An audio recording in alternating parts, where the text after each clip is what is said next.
haruhusiwi kulipa kisasi. Wale wanayetaka kwenda mbinguni, wale wanayetaka kwenda mbinguni lazima wazingatie ninachokwambia. Lazima ufufuliwe ujue kumsamehe mtu. Kama ni mume wako msamehe, kama ni mke wako msamehe, kama ni mtoto ni msamehe, kama ni mpendwa mwenzako alikukosea, hauna sababu yoyote, hata nusu sababu ya kushikilia hilo jambo. Samehe, sahau. Sema amina kubwa. Hapo ndo penye msingi. Na mimi siondoke haraka hapo. Pana watu hapo, pana watu hapo. Yaani usione mtu anaimba, anafurahi, kuna mtu amemshika. Ndio maana akitendewa jambo fulani, ili ujue kwamba we ni maiti. Mtu fulani akitendewa jambo fulani hivi, yani akitendewa lile jambo, yani unasikia lile jambo alilotendewa ni furaha kwako, limemkuta safi sana, safi sana, safi sana, safi sana. Bwana, yani umemkuta kule kutukio, alikuwa na duka kubwa, moto umetokea, sio ni shoti ya umeme, mimi sielewi, vyote vimeungua, amebaki na nguo zile shila. Alikuwa analinga, anajivuna kweli. Labda Mungu ameamua namna kunyenyekeza wewe. Unaelewa dhambi hiyo dhambi Yesu anasema inaitwa kijicho. Kama uelewi dhambi ya kijicho, ndio hii. Dhambi ya kijicho ni kitendo cha kufurahia mtu mwingine anapopatwa na mambo mabaya. Kwako wewe ni mafuta yanamiminika. Akome. Hiyo ni dhambi ya kijicho. Ukisikia mwenzako nyanya zimeungua zote, afu za kwako hata moja, unafurahi, unasema atanikoma, nitauza nyanya mbele yake. Una roho nzuri, wewe una kijicho, na wenye kijicho hawaendi mbinguni. Amen. Haleluya. Amen. Biblia inasema lia na walia, furahi na wafurahio. Mwingine anapopata uchungu, sikia na wewe uchungu, tamani kwamba atoke mahali hapo. Usifurahie mateso yake, furahia amani, furahia amani. Huo ndio utu wa Mungu ulioumbwa. Unafurahiaje ile hali? Ndio maana unapoona hana nguo mwenzako, wewe unazo nyingi, unachukua moja unaenda kumpa, na yeye afurahi kama wewe. Haleluya. Huyo ndio Mungu wetu tunayemwabudu. Hiki ndio kipindi cha matengenezo ya kanisa hiki. Amen. Hiki, na huo ndio uamsho wa kanisa. Amina. Waliokufa wote wafufuke. Mpaka uanze na hakuna mtu wa kukutambulisha hapa wewe umefufuka saa hizi. Haleluya. Wewe anakupamba bole, inawezekana bado kukabuliwa. Kinachokuthibitishia kwamba wewe umefufuka ni vile unavyotenda. Amen. Muhitaji unamsaidia. Amen. Unaona mtu shida nini? Amechoka, mtie moyo, mwinue.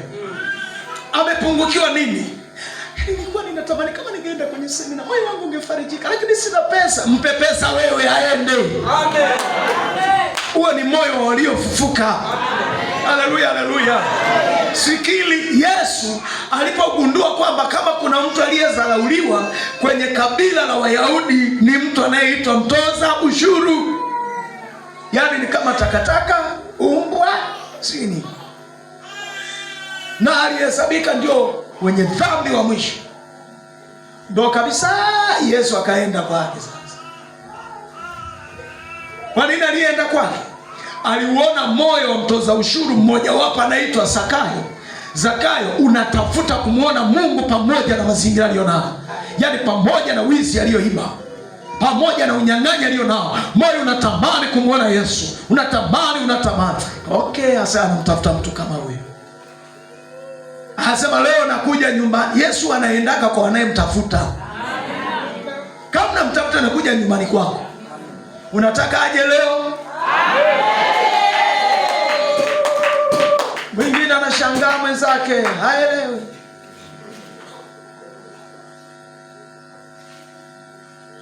Haleluya. Jamani, haleluya. Jamani, haleluya. Una jina la kuwa hai lakini umekufa. Wewe mwenye kukesha ukayaimarisha mambo yaliyosalia yanayotaka kufa. Maana yake kuna mambo bado hayajafa ndani yako, ila ni maututi. Kuna mambo ya uzima yameugua ndani yako, ila ni maututi. Kuna mambo ya Mungu bado yapo ndani yako, hayajafa, ila yameugua. Namna ya kuyaimarisha ni kukesha kwa maombi, kusoma Biblia, kuwa na vipindi vya maombi, kuanza kumwogopa Mungu tena. Unafufua, unayaimarisha tena. Unashangaa ndani kunafufuka. Ulikuwa unasinzia kanisani, unashangaa hata kusinzia hakupo. Umeshajiondokea. Umefufua utu wa ndani. Leo kwa nini nyumba za wengi zinawashinda? Sikia, nyumba za wengi zinawashinda kwa sababu umarehemu umeingia kwao. Ananiambia, unasemaje? Nimesema hivyo. Kama sio mume amekufa, basi mke amekufa. Yaani ukiona ndoa inasumbua ya hawa, kati ya wawili hawa mmoja maiti.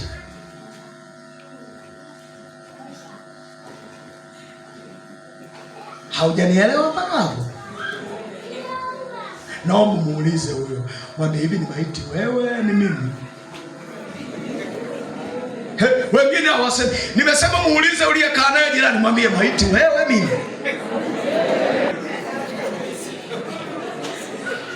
Amesema maiti nani?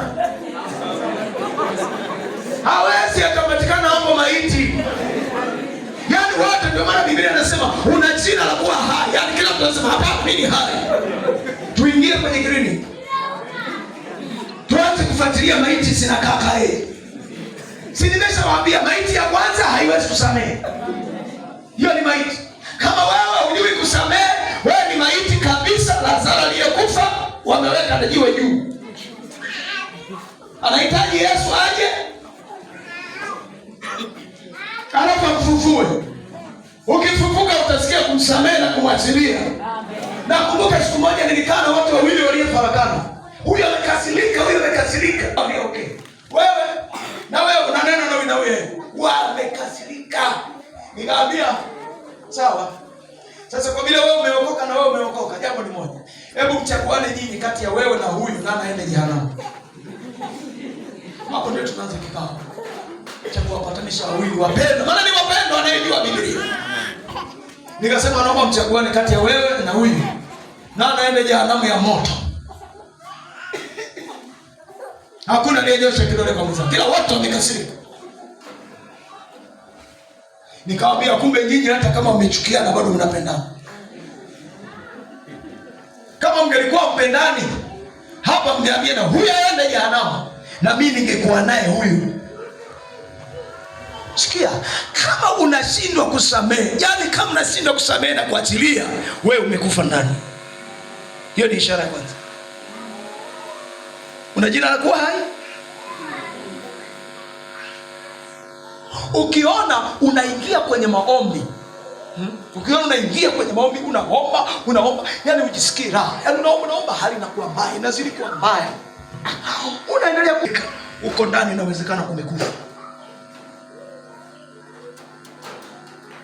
Angalia, ukiona unawaza mawazo mabaya, yani mawazo mabaya, mawazo mabaya, hayana mpangilio, ni mawazo yanatokea tu, uko ndani kumekufa.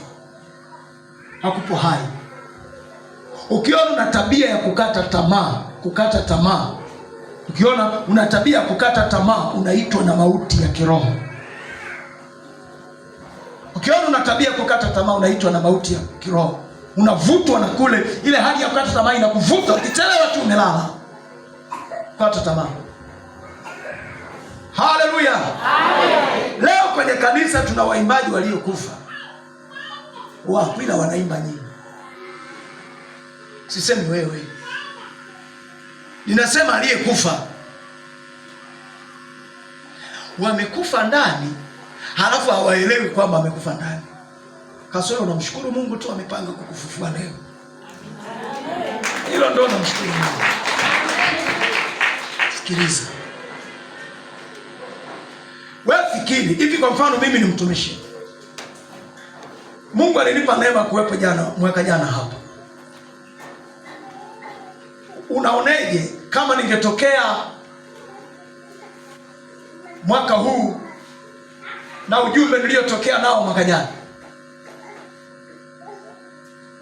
Notes zile zile, kichwa kile kile.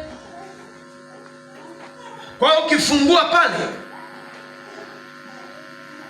unashangaa, kichwa kinasema kanisa la ulimwengu. Ili somo si ndio nilifundisha?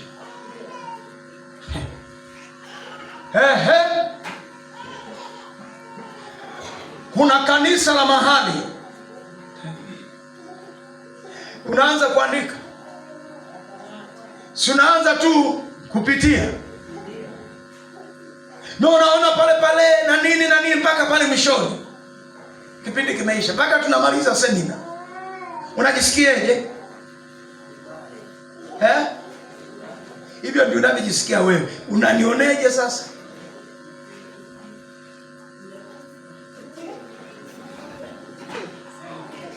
Na unajisikia wewe vibaya. Sawa, tuache kujisikia kwako vibaya. Unanioneje sasa mimi?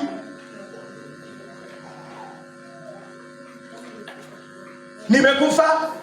Umesema vizuri. Ni marehemu iliyosimama. Ila ni marehemu iliyosimama. Haina kitu kipya, si ndio? Au nyinyi waimbaji mnapoimba nyimbo zina miaka 5, si mnaimba hiyo hiyo?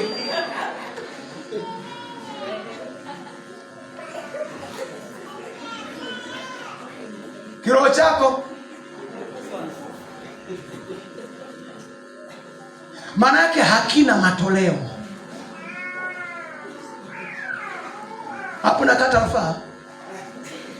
Twende. Kwa hiyo maana yake mimi mwalimu ninapotokea nafundisha somo la juzi ni mbaya sana. Nimekufa yani mimi. Si ndio? Nimepoa kiroho mimi. Nyi waimbaji mnapoimbaga CD moja miaka yote, nyinyi ndio mko hai. Ila kasoro, nauliza, Roho Mtakatifu aleti ufunuo ndani? Je, kama uko hivi na wewe ukachukua ujauzito wa mtoto asiyecheza, inawezekana? Wewe ni mjamzito, sikiliza, mtoto akiwa kwenye tumbo, dalili mojawapo inayomtia moyo mama mjamzito ni kuona mtoto anapiga mateke. Hata kama nisikia, lakini anaona, na wakiuliza mtoto anacheza, ameanza anacheza. Ila kubeba mimba tafu sana, lakini anacheza. Maana yake nini? Najulisha kwamba nimebeba kilicho hai, kinatembea, ikipo hapa. Hata kama ni mlaba mkubwa, lakini Mungu nitie moyo, nimebeba kilicho hai. Amen. Najua kuna siku kitatokea. Wacha tuendelee. Sasa wewe kama umebeba kilicho hai, kwa nini hakiteui? Biblia inasemaje? Na hapa patakuwa na njia. Na hiyo njia anasema, na hapa patakuwa katikati ya njia kuu patakuwepo na mti. Na huo mti utazaa matunda aina 12 kwa mwezi. Sema kwa mwezi. Aina 12 kwa mwezi. Aina 12 za aina za matunda. Na majani yake ni dawa ya kuponya mataifa. Dini nyingine imesema chimba mizizi. Yaani kwa kona hiyo nafikiri ni majani kweli hayo. Kwa kamstari yako anachimbia mizizi. Anasema majani yake ni dawa ya kuwaponya mataifa. Matunda ni chakula, majani ni dawa. Kaa pamoja na mimi vizuri. Anasema aina 12 kwa mwezi. Aina 12. Yaani ni mti ambaye unazaa matunda aina 12 kwa mwezi. Miezi miwili aina ngapi? Matirio ya ajabu. Jamani, vinatushinda na viwanda vya nguo. Ukiroho kweli umefilisika kweli. Yaani mpaka viwanda vya nguo vinatushinda. Ili nguo iuzike lazima badilishe maua. Mara ua hili, ile mchukuta mama huyu. Mara ua hili, mara hili, yaani ni kugeuza tu. Anageuza hili, mnanunua. Wewe ndani yako kama ni wimbo wa sifa ni ule ule, yani ule ule. Nina mashaka kama sio uko ndani kumekufa basi kumezimia. Tusalimiane Yohani. Haleluya. Kilicho hai kina uluga. Mtoto akizaliwa huwa analia. Asipolia wanafinya. Wewe mtoto wako analia. Aliliaga mwaka juzi. Na wewe unaendelea na aliyolia mwaka juzi na mwaka unaendelea hiyo. Hicho ni kifo. Hapo tumepitia mahali ulipo.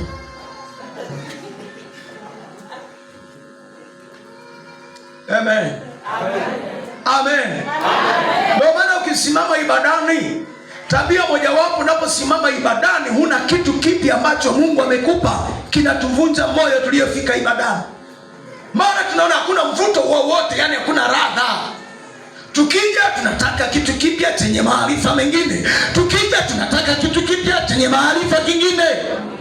Jina la Bwana libarikiwe. Sijui kama nanielewa. Kazi ya macho yote huyu inawezekana amekasirika. Kazi ya macho yote mwambie umesikia. Mwenye uimbaji wewe marehemu uko hai.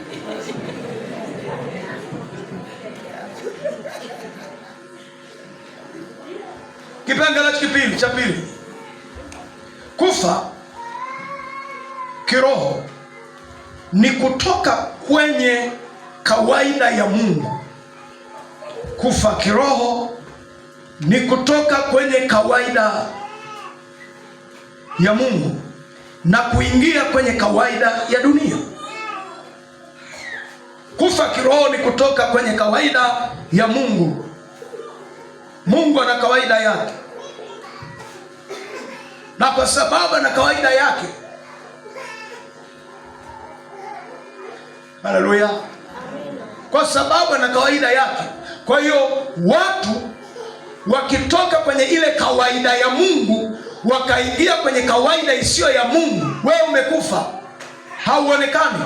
Ndio maana Adam alipokufa kiroho alitoka mahali alipokuwa anakutania na Mungu. Mungu anakuja anatafuta, Adam, uko wapi? Adam, uko wapi?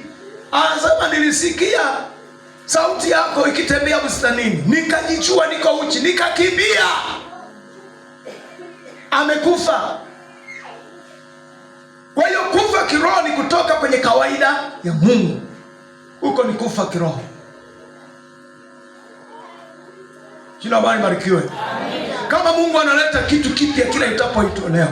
Kwa hiyo na nyinyi msipoleta vitu vipya, waimbaji amlete vitu vipya, mmekufa tu hata kama mtaki kuitikia hivi. Ndio kweli kabisa, mmekufa.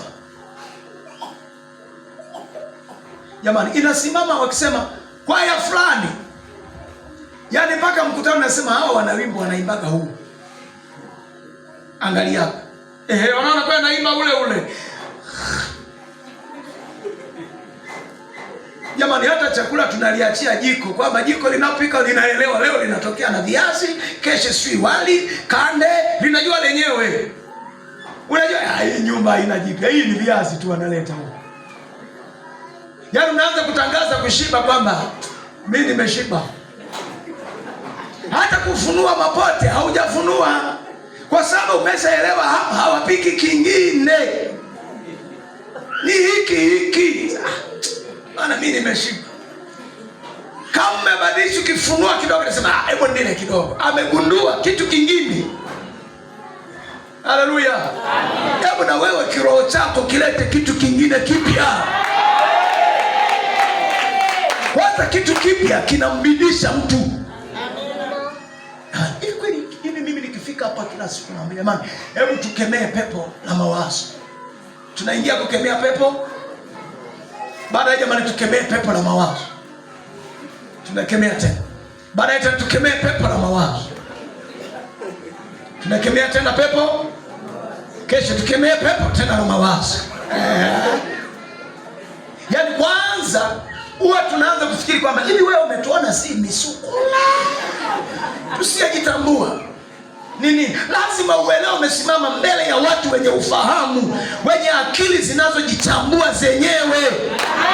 Haleluya. Haleluya. Unanielewa vizuri?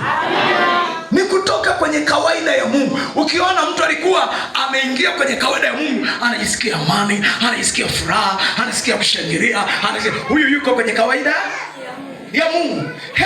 Mambo ya kizima. Gogo likisimama pale na miguu kuvuta tabu. Una jina la kuwa lakini umekufa. Hapo mwingine anasingizia, anasema mimi ni mzee sana. Una miaka mingapi? Mzee sana una miaka mingapi? Hicho ni kifo. Kubali tu kwamba hiki mimi tayari. Hiki ni kifo. Wafalme wa Pili 10. Wafalme wa Pili 17.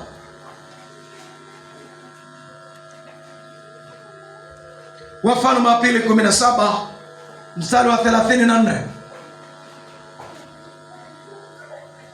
Wafalme wa Pili 17 mstari wa 34.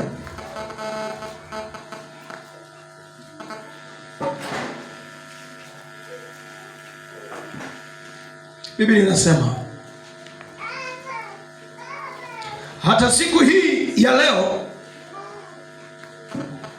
hufanya sawasawa na kawaida za kwanza, wala hawamwogopi Mungu, wala hawamwogopi Bwana, wala hawazifuati sheria zao, wala hukumu zao, wala ile torati, wala ile amri ya Bwana, ile amri Bwana aliyoamuru wana wa Yakobo, ambaye alimpa jina Israeli.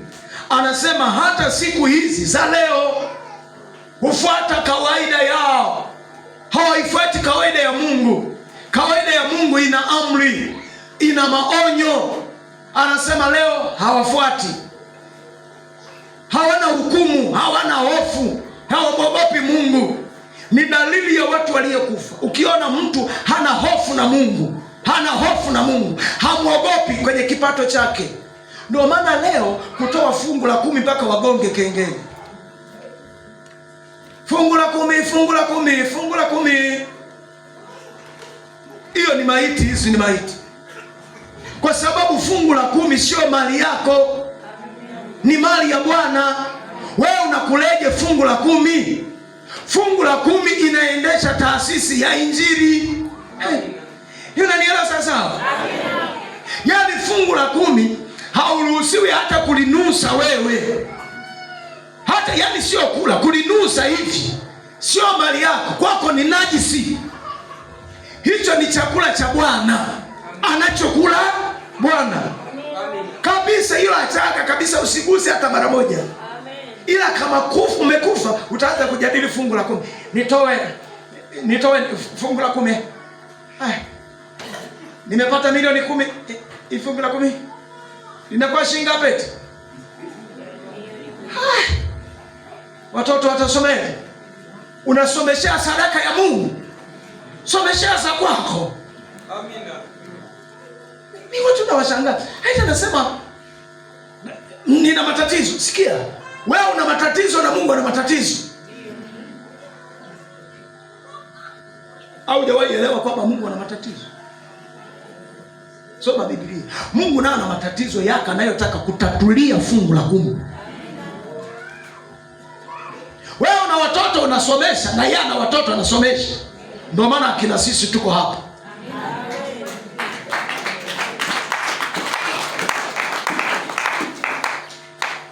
Kwa akina sisi tunapokuwepo hapa, usifikiri ukitoa fungu la 10 tunakuja kukudai. Mimi sidai fungu la 10 kwa mtoto. Kwanza mtu anayedai fungu la 10 kwako amepoa naye pamoja na wewe. lima nyanya. Watumishi, limeni nyanya. Mngitegemea vifungu vya 10. Mimi nakwambia wewe mtegemee Mungu, mwambie Mungu, uliniambia wa madhabahuni atakula vya madhabahuni, nipe. Ataamuru za Kenya zije kwako. Mimi nakwambia ukweli. Nakwambia ukweli. Kama ndio maana watumishi wengine mmeshambuliwa kwa sababu mnafuata mafungu ya 10 hapo. Sikia. Si wenzenu watueni kwa mafungu ya 10 hayo. Ila tunaenda kwa fedha ya Bwana. Kodi ya Bwana. Kwenye Biblia kuna kodi ya Bwana. Yaani nikiwepo hapa hivi, unashangaa kodi ya Bwana inaingia kwenye simu, imethibitisha. Wakati mama anafika hapa nikakwambia, yaani kabla nyinyi hamjafika hapa ni mimi nimeshaanza kupata baraka za Pentecost. Nikamwambia nyinyi hamjafika hapa, mimi nimeshaanza kupata baraka ya Pentecost. Mungu anasema na watu huku, ananipigia simu na mtumishi, Mungu ananiambia eti nimeona maono kwa kwenye huduma afu nafundisha hivi na hivi na hivi. Hapa niambia nilete sadaka. Hivi kweli kwa kwenye huduma? Nikasema niko hivi.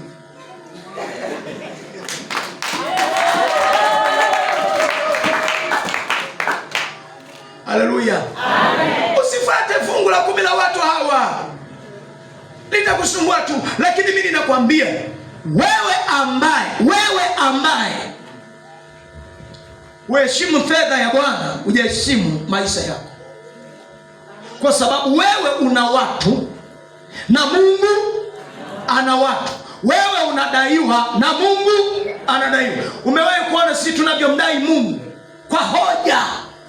Yaani sisi tunaendaka kwa Mungu kwa hoja. Kwa tunasoma andiko na tafuta andiko, ndio unaenda kwa Mungu. Mungu umesema wa madhabahuni atakula wa madhabahuni.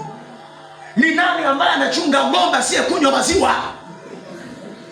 Uko wapi Mungu wa Isaka na Yakobo na Ibrahimu? Wewe Mungu, watoto hamna. Sasa nitasomeshaje? Ya mtumishi wako Mungu nitaharibika. Naanza kulia kwenye madhabahu sasa. Nyinyi hamuelewi huko, nyinyi mnalima pilipili tu. Mimi niko kwenye madhabahu nalia. Mungu, mtumishi wako anaibika, watoto wamefukuzwa shule. Afu kesho nimealikwa Mbeya, nitaenda. Na mke pale nyumbani anaruka, anakataa kuniruhusu kwa sababu hapana ugali. Nitaibika. Mungu anaondoka. Anasema nikamtafute nani?